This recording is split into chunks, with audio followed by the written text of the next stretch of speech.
Penentuan koalisi partai menuju Pilpres 2024 makin intens. Terbaru penetapan Ketua Umum PKB Muhaimin Iskandar atau Cak Imin yang resmi menjadi cawapres Anies Baswedan. Keputusan itu membuat Partai Demokrat murka dan memilih hengkang dari poros koalisi perubahan. Langkah Anies itu juga disoroti akademisi sekaligus pengamat politik Rocky Gerung.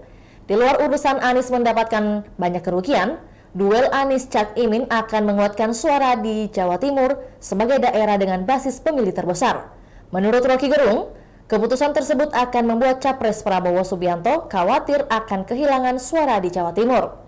Oleh karena itu, ia melihat adanya peluang besar bagi AHY untuk menjadi cawapres mendampingi Prabowo Subianto dalam Pilpres 2024. Menurut Rocky Gerung, hal itu merupakan upaya Prabowo untuk mengembalikan suara Jatim.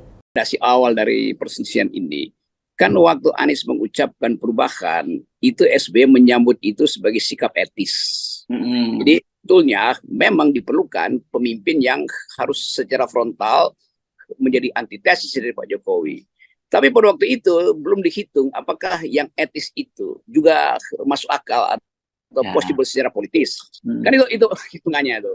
Kalau dihitung secara politis, yang etis itu bisa dibatalkan oleh jumlah suara yang kurang. Jadi kemudian terjadi semacam kalkulasi pragmatis bahwa memang intinya bukan memenangkan secara etis aja, tapi secara politis juga mesti dimenangkan. Atau kalau saya pakai bahasa lain, bukan kualitasnya aja yang mesti kita ucapkan, tapi juga kuantitas. Nah, kuantitas itu menyangkut hitung-hitungan suara tuh. Dan memang saya kira memang udah dihitung bahwa ya potensi itu bisa diperoleh.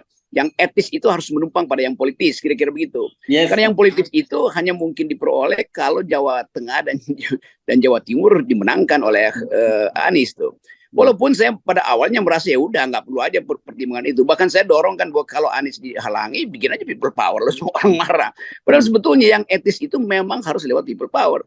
Tetapi tentu itu nggak mungkin karena Nasdem tentu pragmatis, PKS juga pragmatis, bahkan juga Demokrat nggak mau ambil opsi itu kan. Walaupun kita hitung sebetulnya kalau mau perubahan ya jangan bawa orang yang masih ada di dalam gerbong kekuasaan kan, dasarnya begitu. Tapi udah kita mau lihat bagaimana sebetulnya Demokrat itu membaca keadaan ini. Saya melihat bahwa SBY memang tersinggung atau sebutannya tergores secara etis tuh. Tetapi semua orang juga menganggap ya goresan etis itu kan sebetulnya pragmatis saja sifatnya tuh. Nah kita ingin supaya tetap diperlukan satu upaya untuk mendorong perubahan ini baik secara etis maupun secara politis. Nah menggabungkan itu yang susah tuh. Sementara SBY menganggap tidak etis kalau dia disingkirkan, sementara pihak Nasdem menganggap demi yang politis, yang etis itu ditunda dulu tuh, nanti diatur ulang tuh kira-kira tuh. Tapi udah terjadi itu, jembatan udah. Itulah tadi berita hot news kita pada hari ini. Saksikan berita hot news lainnya hanya di kanal YouTube dan Facebook Tribun Timur. Terima kasih sudah nonton. Jangan lupa like, subscribe, dan share ya.